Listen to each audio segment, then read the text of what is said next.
Amigos, ¿cómo están? Amigos, ¿cómo están? Espero que estén bien. Llegamos al viernes.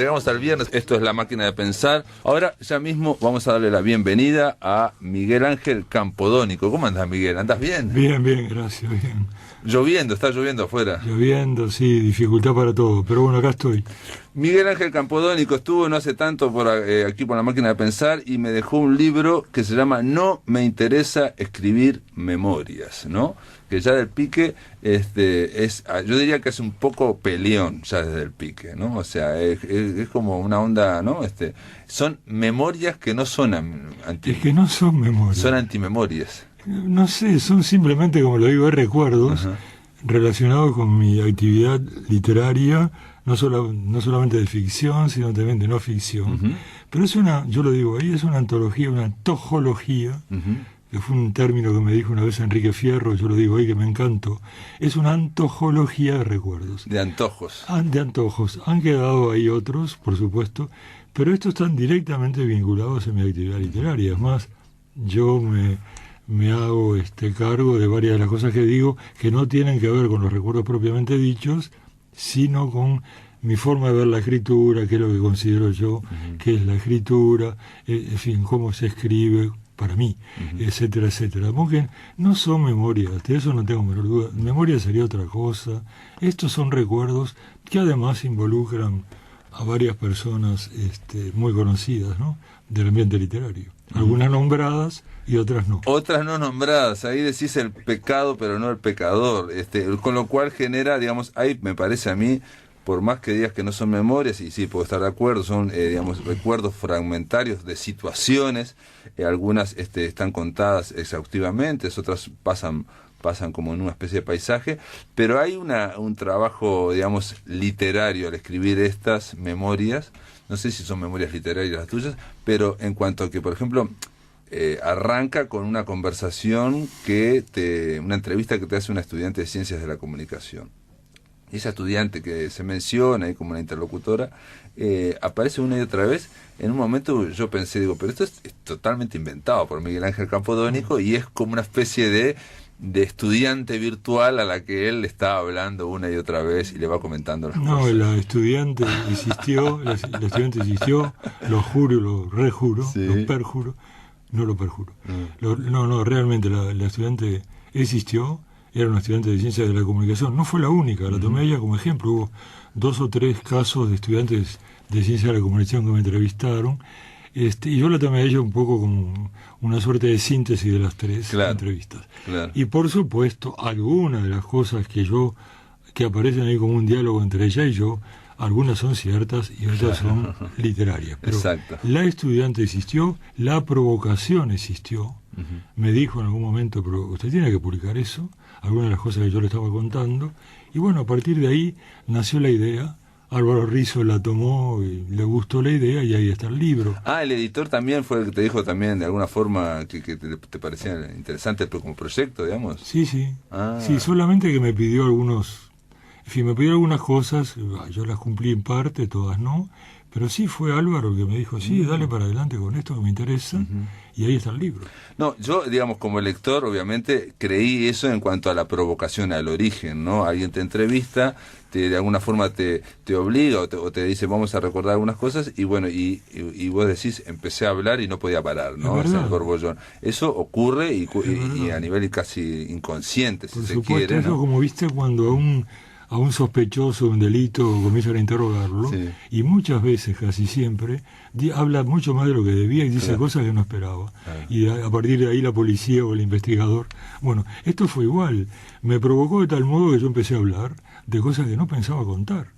Creo que también en ese momento di los nombres.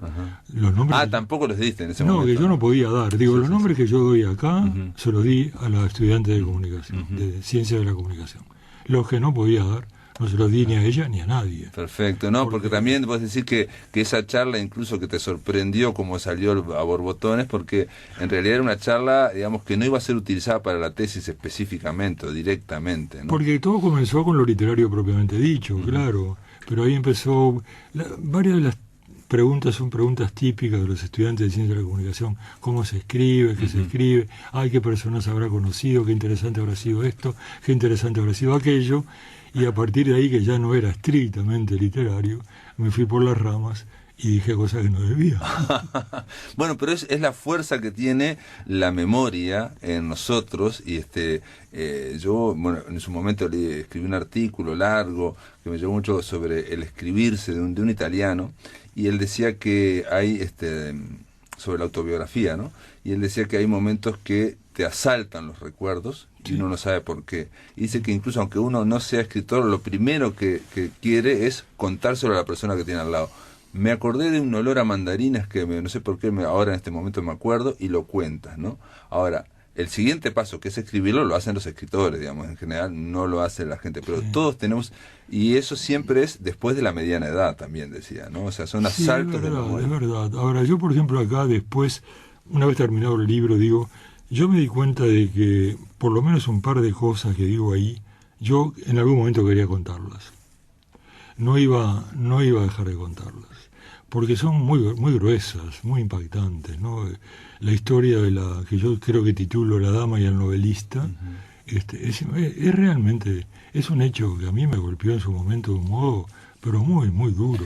Es un encuentro tuyo con una crítica, ¿no? Con la crítica literaria. No, es el escritor que roba dólares y dólares a una mujer. No, pero eso es una historia espectacular, pero para es una ficción. Historia No, eso es otra cosa. Real. Eso que además yo fui utilizado. Entonces, que te invitó este amigo. Entonces yo eso digo, yo pienso ahora, después del libro, dije, no, yo esto algún día tengo que contarlo porque... ¿Y nunca pensaste en ficcionalizarlo? No. Era muy duro, es muy duro todavía el recuerdo. Además yo conozco... Obviamente hay hijos de esta persona que viven y que me conocen. Me parece terrible. El recuerdo hoy todavía me golpea durísimamente. Pero puedo contarlo yo, por lo menos lo que me acuerdo. Digamos, lo que está escrito ahí, simplemente que Miguel Ángel Campodónico encuentra a un amigo, un escritor, que le dice, acompáñame, voy a ver una mujer, en fin, y vos lo acompañas, y en un momento te pones a conversar con la mujer que toma vino, en fin, bla bla bla, y este hombre desaparece, va al baño, y después te comenta que en realidad vos estabas, digamos, de alguna forma entreteniendo a la señora, porque él iba y ella no guardaba los dólares en el banco, sino que los escondía por distintos lados, y él iba sacándoselos en cada visita. Con eso se hizo un gran viaje. Impresionante. No, hay otra. Pero además yo la aguanté durante varias horas, porque además... Sin saber nada de eso, digamos. ¿Vos te diste cuenta después cuando te lo contó? Me lo cuenta a mí después cuando salimos. Después fuimos a un bar y te iba a decir por qué te pedí que vinieras, y me contó, pero ya venía sacándole dólares de tiempo atrás. Bueno, eso a mí, me dejó sin palabras, realmente sin palabras. Sí, podía haber sido ficcionalizado, pero también alguna otra cosa que hay ahí. Por ejemplo, cuando Marosa me pide que la acompañe, Marosa de Georgia, la acompañe a darle una bofetada, una trompada al crítico, lo nombro. Jorge Arias. Sí. Eso fue muy divertido también. Yo la acompañé esperando que Marosa le pegara un trompazo a Arias, y María no estaba. Bueno, nos fuimos a tomar vino y a lamentarnos la mala suerte que había tenido Marosa. U otras cosas que hay ahí, lo que cuento en los dos libros de no ficción, ¿no? Lo que me pasó con Mujica, por ejemplo. Eso yo no me lo olvido nunca más. Lo que me pasó con Bordaberry, Juan María Bordaberry, ¿no? El dictador, el padre de acá.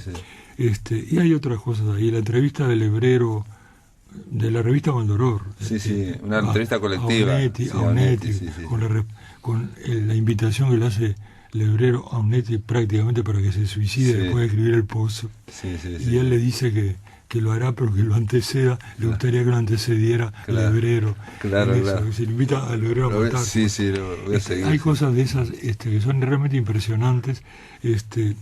Lo que me pasó con Elías Uriarte también, que para mí eso, ahora estabas hablando de Circe Maya tú, a quien considerás una tan grande poeta como que merecería el Cervantes. Yo Elías Uriarte lo considero realmente uno de los poetas más grandes uruguayos. Es muy bueno, Para mí es una opinión, claro, personal, pero bueno. Pero Elías tenía una personalidad y un carácter muy particular. Sí, conozco las historias de Elías. Bueno, lo he entrevistado alguna vez. Creo que ahora está en Alemania o en algún lado. La última información que tengo es que está en Alemania. Yo es un hombre que aprecia mucho. Bueno, cuando yo bajo al baño, porque el baño estaba en un sótano en el bar, y subo y lo veo a Elías a las trompadas con dos parroquianos y tirándose la silla de... Bueno, aquello era... En el lindo bar. En el lindo bar, exactamente. Bueno, son cosas que me quedaron grabadas. El encuentro de trompadas que tuve con Elvio Rodríguez Barilari, eso fue absolutamente así, ¿no? Bueno, son hechos, pero fue realmente a trompadas. Y además él, yo lo digo ahí, yo después tuve que ponerme en contacto con él tiempo después, por el asunto del diccionario que yo estaba haciendo. Sí, el diccionario de... Y yo le escribí pensando que me iba a mandar al corno, y me contestó como si no hubiera pasado nada, me dio la información que yo necesitaba, de modo que mostró una gran, en fin, no sé, se portó muy bien en ese sentido. No, que son recuerdos imborrables. Digo, igual vos estás trazando un perfil y estás trazando un panorama que yo creo que, no sé si ahora se puede reflejar. Yo no, por ejemplo, ahora hay una crisis muy grande de la prensa, las redes sociales la han sustituido, la crítica ha prácticamente desaparecido, o nadie depende tanto de la crítica como antes porque puede publicar en su red social y lo van a leer de repente 1.000 personas o 2.000 personas, que era lo que lo podían leer, ¿no? Entonces, todo este panorama que vos planteás es el panorama del escritor cuando dependía de las reseñas críticas, en parte, ¿no? De las críticas o de que apareciera algo, y ahí aparece, digamos, en un medio mucho más cerrado, ¿no? Dominado por distintas publicaciones, el tema del famoso ninguneo, digamos, que parece como presente, ¿no? Estás tocando un tema que yo lo he tocado 1000 veces y que además me interesa muchísimo. Por ejemplo, a mí ahora en diciembre pasado me dieron el Morosoli por narrativa, que para mí fue no te digo no un privilegio, pero sí una satisfacción enorme, porque fue por la narrativa, no por los libros de no ficción. ¿Por qué te digo esto del Morosoli de narrativa que me dieron? Porque efectivamente yo noto que hay un ninguneo tremendo respecto, y casi te diría que una discriminación en algunos medios de prensa, porque incluso con este libro, que no es ni lo uno ni lo otro, no sé lo que es. No sé pero yo creo que es literal, sí. No sé lo que es. Bueno, incluso con este libro, las únicas entrevistas que me hicieron, esta tuya, y tú me la estás haciendo porque ni siquiera tenías el libro. No, te lo traje yo. No sabía que existía. Álvaro Rizzo, como de costumbre, se durmió en la difusión. Pero lo que quiero decir, incluso este libro tampoco fue tratado periodísticamente. Y ahí había elementos que más allá de lo literario y importaban por otras razones, ¿no? Porque estoy hablando de gente muy conocida que ha hecho cosas que, en fin, merecían saberse. Hay una discriminación, sin duda que hay una discriminación. Mi diccionario, mis tantos otros libros, yo podría dar ejemplos de otros autores, han sido totalmente ninguneados. Por ejemplo, Leonardo Garet escribió algo así como 15 o 20 volúmenes, creo que son de la historia de todos los escritores salteños. Sí, salteños, sí. En Montevideo no se enteró nadie. Nadie. Sí. Pero nadie. Sí.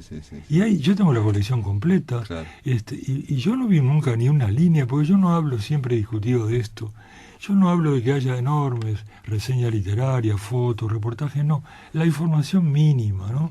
Un trabajo de esa naturaleza, como la que él hizo y otros, que no merezca ni siquiera 5 líneas, anunciando, avisando, informando que apareció eso en las... No, me parece que es realmente...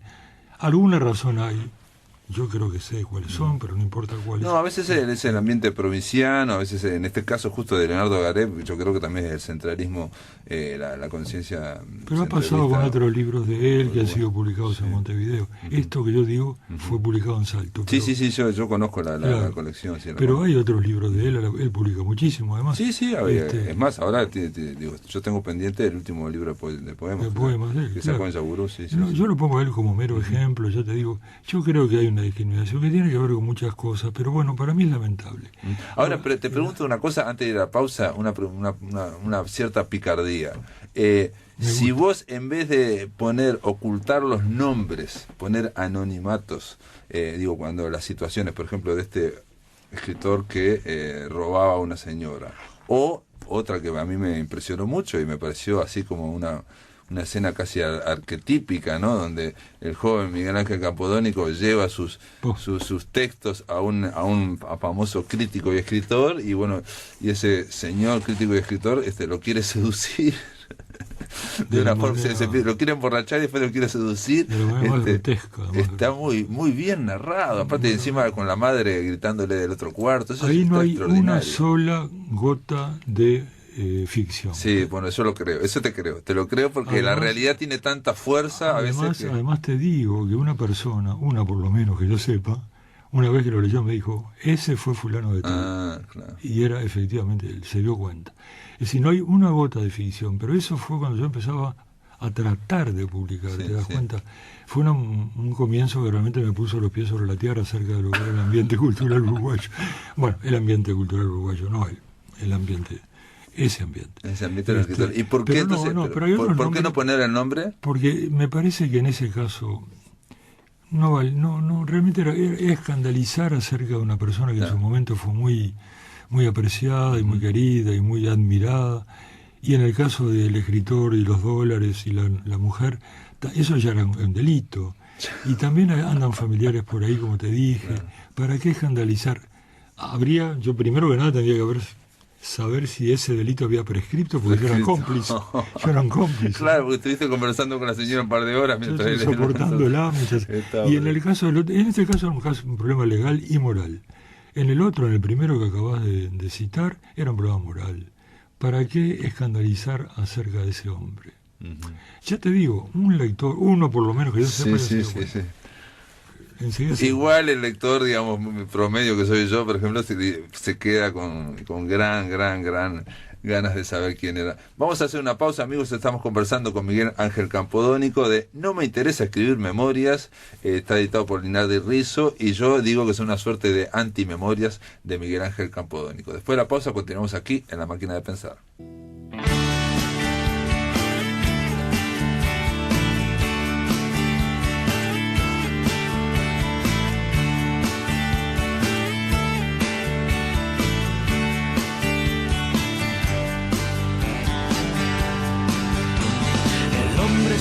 Triste de la cara de palo, se mira en el espejo vacío del alcohol, registra las secuelas de la risa prohibida y limpia en sus mejillas cualquier rastro de color.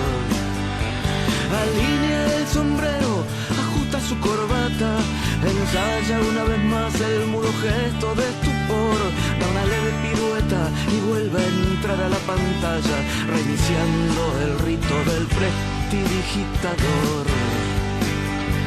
Una cosa es el actor, otra distinta el personaje. Nadie ve bajo la máscara que oculta el bufón, acróbata colgando en la cuerda del olvido, entre el vino del desprecio y las mieles del amor.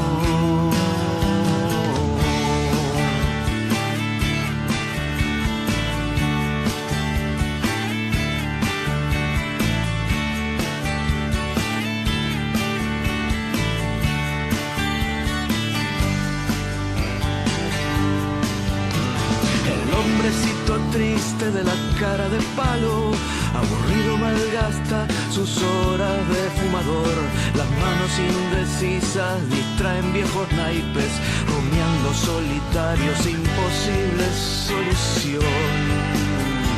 Cruzando la mañana un perfume del pasado, despierta la brisa de febrero en el balcón, el entorno de los ojos disimulando el llanto, brotando en el margen del maldito error. Una cosa fue nacer, otra distinta estar vivo, levantándose y cayendo, aprendiendo a resistir, buscándole la vuelta a los breteles del destino, despejando los misterios del porfiado porvenir. El hombrecito triste de la cara de palo, tumbado en la cama, silba una canción, soñando con la foto de aquella novia perdida, borroso blanco y negro de la desilusión. Ya no existe el maquinista de cobarde valentía, ya no hay nadie esperando en la última estación. habitación, arrugada en el bolsillo, la carta de despedida, remordiendo los pedazos del amargo corazón. Una cosa es el actor, otra distinta el personaje. Nadie ve bajo la máscara que oculta el bufón. Acróbatas colgando en la cuerda del olvido, entre el vino del desprecio y las mieles del amor.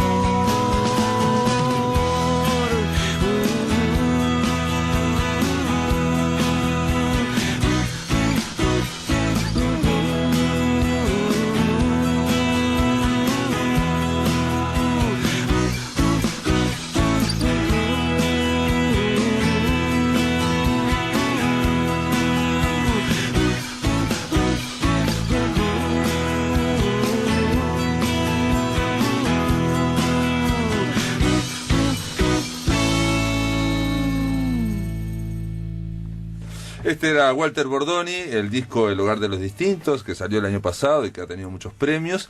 Y acerca de Buster Keaton era el tema que nos estaba cantando Walter Bordoni. Amigos, estamos en La Máquina de Pensar, conversando con Miguel Ángel Campodónico sobre No me interesa escribir memorias. Este libro que él dice que no es de memorias, bueno, pero son momentos, son fragmentos de con distintas personas, digamos. O sea, tratan un perfil, Miguel, que tiene que ver, yo digo, con el tema de lo que es ser escritor en Uruguay, no en Paraguay, no en Buenos Aires, no en España, ¿no? Es decir, y en concreto yo diría ser escritor antes del 2010 más o menos, antes del 2000, digamos, cuando había mucha más fuerza de los medios. Entonces el tema del escritor de que por un lado que te editen y el otro que te reseñen, entonces esa cuestión tan increíble en un lugar como es Uruguay o como es Montevideo, donde todo el mundo se conoce, ¿no? Porque de última todos terminamos más o menos conociéndonos. Y entonces ahí está el tema de, creo yo que es, vos transmitís en esas situaciones el desgaste que tiene ese escritor, ¿no? De cuando no consigue reseñas. Por ejemplo, hay una situación que a mí no me dijo tanto, pero por alguna razón vos la pusiste, que es una charla con una crítica para traerle uno de los 3 ejemplares que tenías de la novela publicada en Francia. De una novela publicada en Francia, traducida y con edición bilingüe, y bueno, y dijiste, como tengo 3 fichas, tengo tres tiros en la recámara, bueno, voy a hacer este disparo y se lo voy a hablar a esta crítica, y bueno, y la crítica lo que hace es hablarte de Piglia, todo el tiempo de Piglia, enamoradísimo de Piglia, pero de todos modos ese hecho me dio la oportunidad de conocer a quien nombro ahí, caramba, me olvidé, el crítico que escribía en El País Cultural, a quien yo nunca más vi, que me pareció un hombre muy interesante, realmente. Vos me lo mencionaste, sí, Venturini, ¿no? Venturini, exactamente. Sí. Creo que él filmaba J.C. Venturini. Tuve la oportunidad de hablar con él, de conocerlo, nunca más supe de él. De modo que, bueno, tuvo esa parte positiva. No, pero eso lo de que yo hablo de un escritor en el Uruguay, en algunos momentos sí, pero no en general. Yo cuando hablo de lo que es para mí escribir, estoy hablando de lo que es la escritura en general, ¿no? Digo, yo he hablado tantas veces con tantos escritores y cada cual tiene su manera distinta de ver la escritura y formas distintas de escribir. Yo lo he dicho muchas veces, yo me siento cuando hago ficción sin saber lo que voy a hacer, ¿no? Y hay gente que me ha creído, gente que no me ha creído, piensa que soy como otros que en cambio tienen a su costado un plan perfectamente delineado, tipo Vargas Llosa. Sí, o con recursos, estrategia, con determinadas fichas. No, pero me refiero en principio a la historia, ¿no? Yo recuerdo que a Vargas Llosa, bueno, ahí hay algo de Vargas Llosa también, en este libro. A Vargas Llosa lo escuché contar cómo paso por paso él tenía lo que podría ser un bosquejo de la novela que iba a escribir, ¿no? Y se iba ciñendo acá de los pasos. Sí. Esa es una forma, yo no la niego, pero hay otras, la mía, que es una idea central, esa es mi manera de escribir, y después no sé. Ir descubriendo. Es que son los personajes que van descubriéndolo a uno. Aparecen personajes que no esperás, toman caminos que no tenías intención de hacerlos tomar, te agarran de la mano y te llevan, tenés que pararlos, tenés que llevarlos tú para donde quieras. Es una lucha constante, hermosísima lucha, hermosísima. Por eso cuando me dieron el Morosoli yo dije que la ficción es la libertad, ¿no? porque en los libros de no ficción estás absolutamente encasillado en un tema central del cual no podés apartarte, a pesar de que podés hacer literatura también. Pero la ficción es la libertad total, al punto tal de que los propios personajes pueden tomarse el atrevimiento de escribirse a sí mismos. Bueno, esto daría para muchísimo. No, pero ayer estuve pasando una charla y justo yo comentaba que Graham Greene decía que para él una novela empezaba a funcionar, y él creía en esa novela, cuando uno de los personajes hacía algo no previsto. Exactamente. En el momento que, incluso dice que como que si fuera un avión que está carreteando, y cuando un personaje hace algo no previsto, es que despegó, ¿no? La novela despegó. Y entonces dice que hay novelas que no le ha pasado eso y las tiró a la basura, no las publicó porque creía que no. Ahora, esto que parece tan esotérico, yo digo, sí, que hay gente que no lo cree, o que cree que eso es medio místico, en fin, o que tiene que ver con otro. Yo creo que tiene que ver, mi interpretación es que tiene que ver con zonas de nuestro inconsciente, con zonas que vienen de otras partes, que no sabemos, que no son de parte del consciente, que estás escribiendo y de repente eso empieza a vivir. Eso de Graham Greene no lo conocía, pero sí, yo estoy totalmente de acuerdo con él. Es en esos momentos en que uno se da cuenta que está frente al milagro de la escritura. Absolutamente, es un milagro. En primer lugar, uno escribe, supongo, por eso que en derecho se llama el estado de necesidad, ¿no? Uno escribe porque lo necesita, porque necesita hacerlo, porque te vino una idea a la cabeza y no podés sacártela de encima y tenés que volcarla de alguna manera. Podés contársela a 40 amigos, podés, no sé, hoy en día podés publicarla en el Facebook y no sé dónde, pero no es lo mismo. Tú tenés que llevar esa idea a la escritura. Y a partir de ahí vienen todos los milagros juntos. Uno trata de gobernar la situación, pero no sabe muy bien dónde va a ir a dar.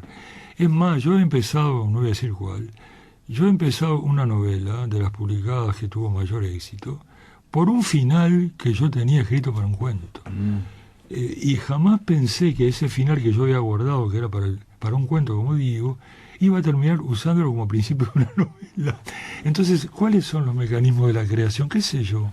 Tú decís esotérico, tú dirás milagroso, místico, no sé exactamente qué es. Sé que los mecanismos esos son rarísimos, por lo menos rarísimos, y nadie los pudo explicar nunca. Totalmente, como dije al principio, yo he hablado con tantos escritores que dan en tantas aplicaciones diferentes, claro, que bueno, yo no me puedo quedar con ninguna sola.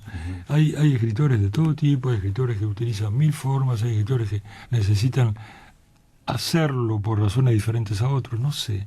Realmente no me preocupa explicarlo, porque para mí es inexplicable. Es como que tú me dijeras, dame prueba de la existencia de Dios. No puedo. Bueno, yo no puedo darte explicaciones. En esto no puedo darte explicaciones. Sé cómo funciona porque no sé por dónde va. Sé que me sorprende a mí siempre que hago ficción, siempre.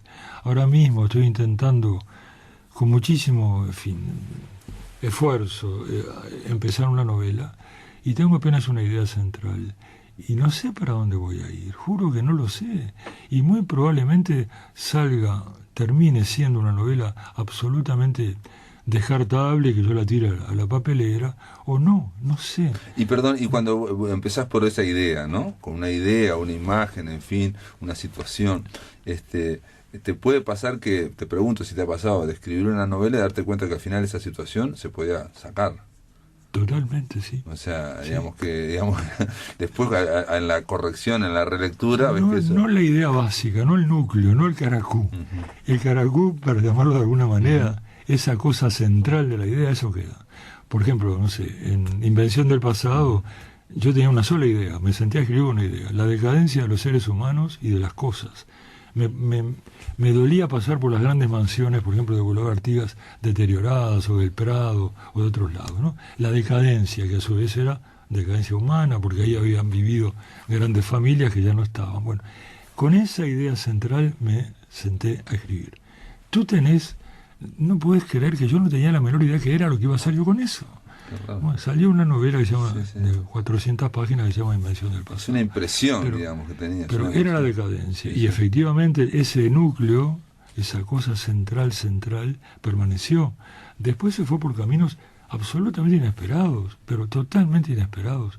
Yo tuve que leer cosas que no tenían nada que ver con lo que yo había empezado a escribir, y tuve que apartar a algún personaje atrevido que se me metía en la novela sin que yo lo llamara. Claro. Bueno, ¿cómo se puede explicar eso? Yo no lo sé, ¿no? Realmente nunca me propuse explicarlo.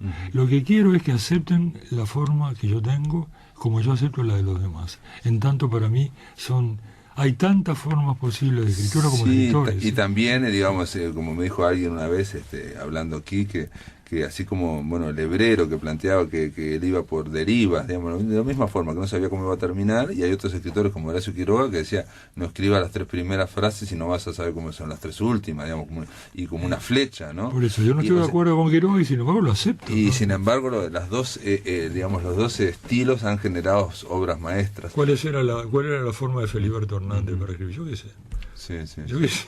No sabemos, ¿no? Si la supiéramos es extraordinario, ¿no? No, igual no alcanza con saberlo, hay que aplicarlo. No, tampoco. Ahora bueno, también en los 90, yo siempre digo, por lo menos yo me acuerdo, estaba mucho más predominante un discurso que hablaba del novelista como, digamos, de estrategias, de recursos, de determinados esquemas, esa idea parecía mucho más racional para dirigir la novela. Incluso el propio Gabriel García Márquez también cuando hablaba como de que dirigir la novela, y no esta última, digamos, que decís vos, este último estilo, digamos, que yo creo que ahora se admite mucho más, ¿no? O sea, de que hay fuerzas también que vienen del inconsciente, que no sé de dónde vienen, que modifican. No son explicables. García Márquez, recuerdo yo una frase de él que la leí, o se la escuché a él, no recuerdo, que dijo, creo que lo escribí yo acá en este libro, lo transcribí, una novela no se termina, la novela lo abandona a uno. Claro, ¿no? claro, sí. Y es verdad, hay un momento, porque uno podría seguir la novela que empezó a escribir 10 años más, 15 años más, pero hay un momento que es el texto que te dice, basta, esto se terminó, termina acá por favor. Y es verdad que la novela se va, basta.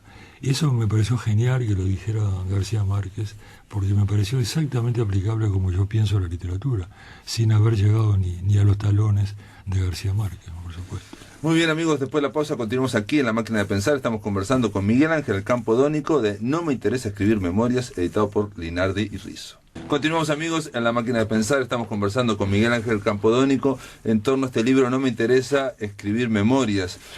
Por ejemplo, son todas situaciones, digamos, el único hilo narrativo es Miguel Ángel Campodónico conversando con esta estudianta de Ciencias de la Comunicación, que es una suerte de testigo mudo, ¿no? Que va escuchando, a veces habla un poco, pero va oyendo todo, digamos, y aparte está escrito como si estuvieras conversando también, ¿no? Hay una cuestión de oralidad que yo creo que si la quisieras escribir había cosas que había que sacar, pero hay una oralidad en que uno va a veces como reiterando cosas, explicando, digamos, realmente como si estuvieras hablando, ¿no? Uh-huh. Y hay otro momento que hablas de Amanda Berenguer y de Marosa de Giorgio, y de que se organizaron una especie de espectáculo digamos, de lectura, pero cobrando. Cobramos entrada y se hizo 2 días seguidos en el Teatro La Candela.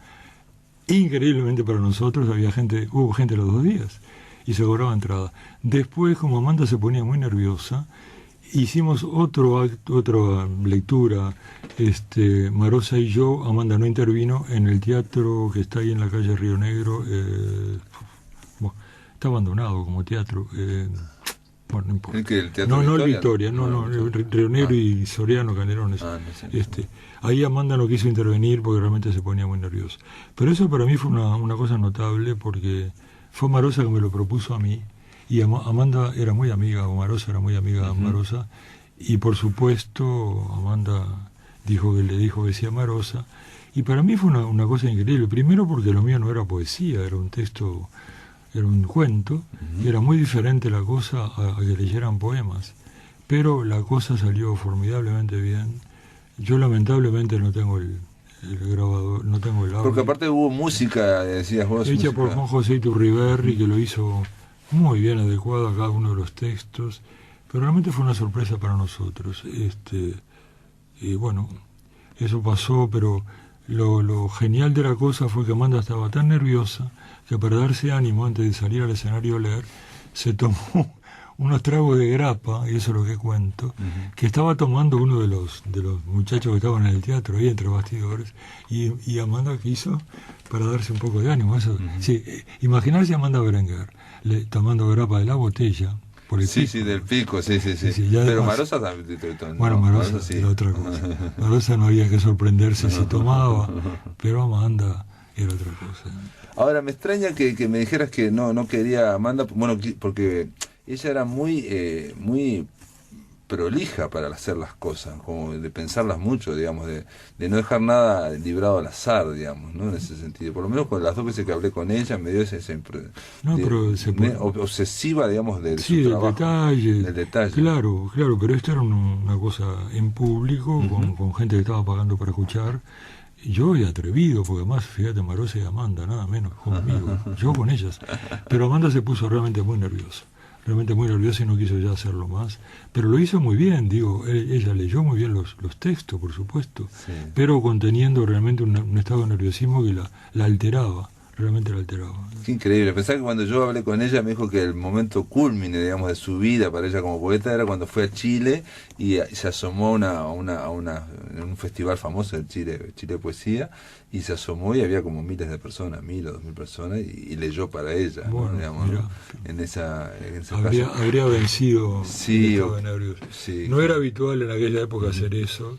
Eso era idea de Marosa. Sabés que Marosa era actriz, ¿no? También Marosa le encantaba estar en un escenario. Y Marosa para ella entrar al escenario y recitar sus poemas era ya la vida. Yo creo que le gustaba todavía más eso que escribir, lo que ya es demasiado decir. Pero para Marosa era muy natural, al contrario, era necesario. Y en el caso de Marosa, por lo menos aquel que la vio, se podía decir que había una auténtica transformación. Ella misma se empezaba a hablar, a leer de una forma muy como en trance, ¿no? Tenía una dicción muy extraña, se movía de un modo muy extraño. Realmente parecía uno de sus personajes. Sí, exacto, pero digamos muy coherente con lo que estaba diciendo, esos textos extraños, que yo me acuerdo de haberla vista ya al final, que estaba muy gorda también, ¿no? Y quedar totalmente hipnotizado, ser un silencio absoluto y total. Me acuerdo de una noche en el Cabildo. Lo hacía descalza. Y porque era impresionante. En el escenario estaba descalza. Amanda era mucho más formal en ese sentido, claro. Más tradicional, entre comillas. Y los presentaba Álvaro Díaz Berenguer, que es el hijo de Amanda. Álvaro Díaz, que ahora es médico, hace mucho tiempo es médico, era el que anunciaba los textos y los autores. Fue genial, realmente genial.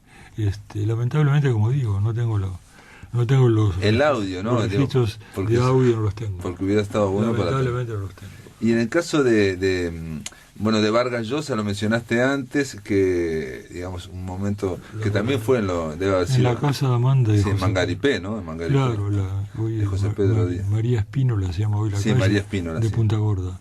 Ahí recibieron a Vargas Llosa rodeado de fanáticos que se la abalanzaron con los libros que habían publicado. Cada uno llevándole los libros. Una vergüenza, ¿no? Pero realmente, mirá que con Marosa lo recordamos siempre, cada vez que nos encontrábamos hablábamos de aquel día, porque fue una vergüenza total.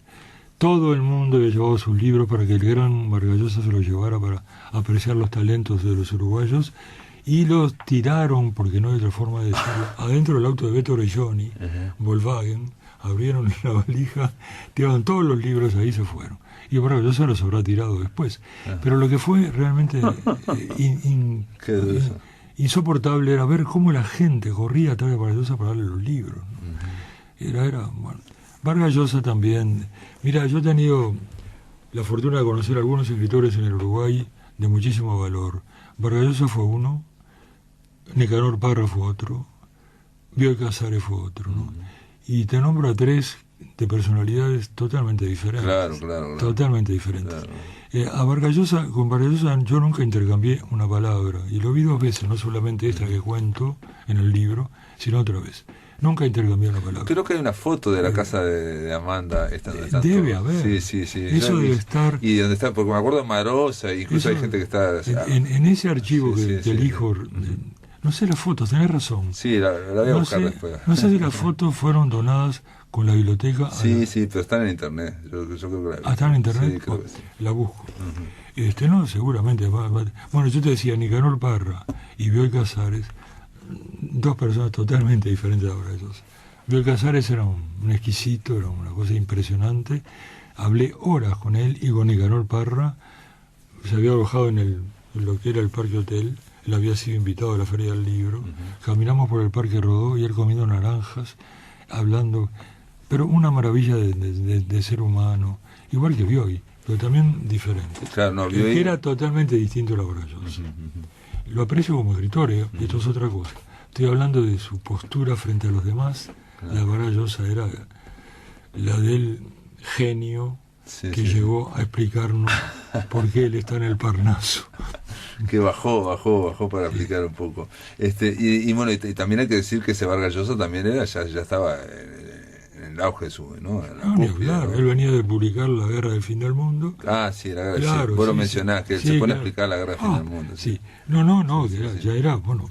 Lo que pasa es que tanto Amanda Berenguer como José Pedro Díaz tenían amigos de esa clase, digamos, en el mundo entero, por lo menos de habla española, ¿no? Bueno, Vargas Llosa había venido a visitarlos en los años 60, lo comenta, que cuando descubrió el Uruguay no podía creer lo que era Uruguay, comparándolo con Perú. Y José Pedro Díaz y Amanda tenían relaciones epistolares o incluso personales con muchísimos escritores de América, con muchísimos. Y bueno, Vargas Llosa fue invitado por ellos a su casa. Y bueno, y también mencionás bueno, a Marosa la mencionás 2 veces, hablas de Marosa, y me decías que dejaste algunas cosas fuera de porque en a el mí tintero. Me da mucho, así como cuando hablé de Carlos Pellegrino en este programa, me daba tristeza evocarlo.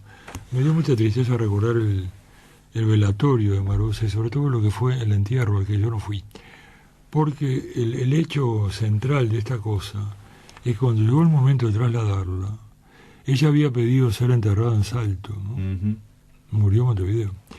Ser enterrada en Salto. Y el que se ocupó de hacer todos los trámites fue Leonardo Garet.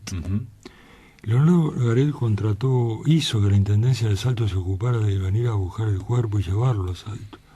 Y cuando se fue, el cortejo era la cureña, ¿qué es la cureña?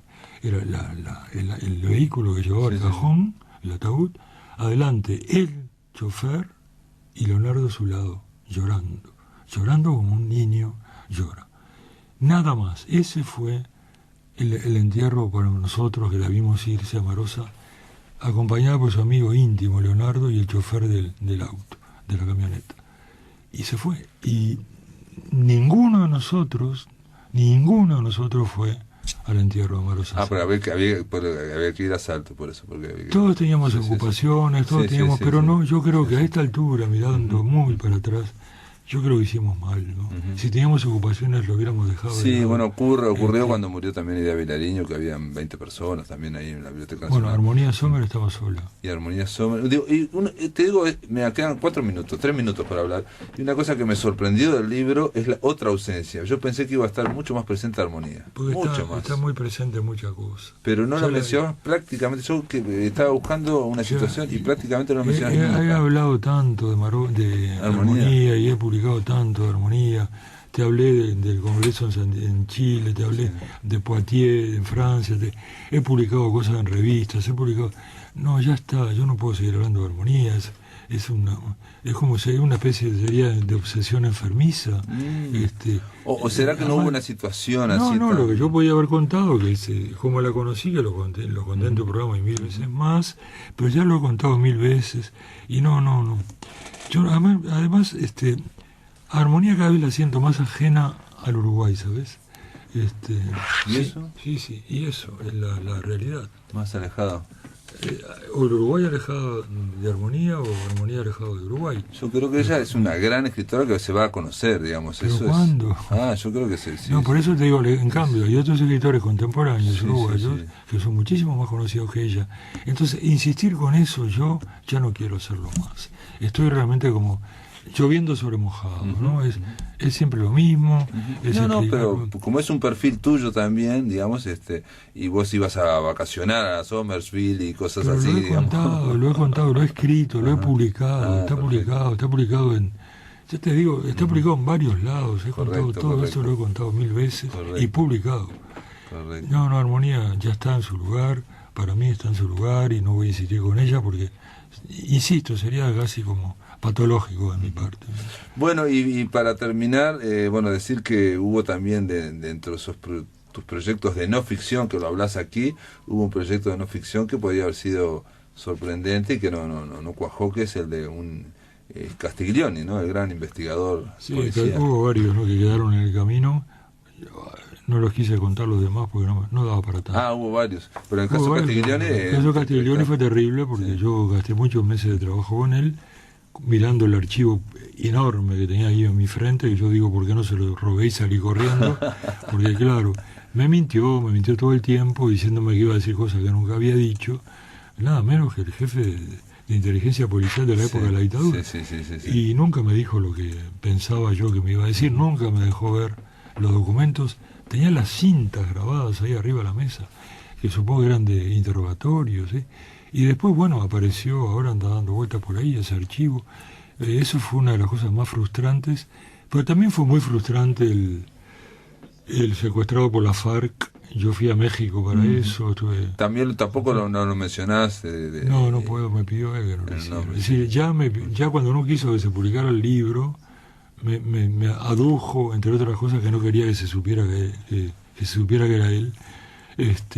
Eso fue muy frustrante porque para mí era un hecho absolutamente desconocido para los uruguayos, cómo vivían los secuestrados en la selva colombiana, dominada por la FARC. De alguna forma noticia de un secuestro de García Márquez y de alguna forma también... noticia de un secuestro, el secuestro del que habla García Márquez en ese libro se produjo exactamente en la misma avenida donde se produjo el secuestro de ese hombre del que yo hablo en el libro, exactamente en el mismo lugar. Es otro proyecto que no aparece, digamos que no pudiste publicarlo, pero aparece ahí, y que el lector, eso te lo tengo que decir ya para terminar, se queda con las ganas de saber quién era, saber el nombre. No solamente con él, se quedan con ganas, yo lo lamento mucho, pero las reglas del juego que me impuse yo a mí mismo son estas. Pero no está de más fomentar la imaginación. No sin duda, y aparte somos tan pocos en Uruguay que yo voy a tratar de averiguarlo por otra parte. Yo ya te dije que un lector, por lo menos al primero de este libro, lo descubrió enseguida. Perfecto. Miguel Ángel Campodónico, gracias por estar acá en La Máquina de Pensar. Gracias a ti como siempre. Amigos, se terminó La Máquina, ahora viene Visión Nocturna. El lunes continuamos en Radio Uruguay a partir de las 19 horas. Que lo pasen muy, pero muy bien.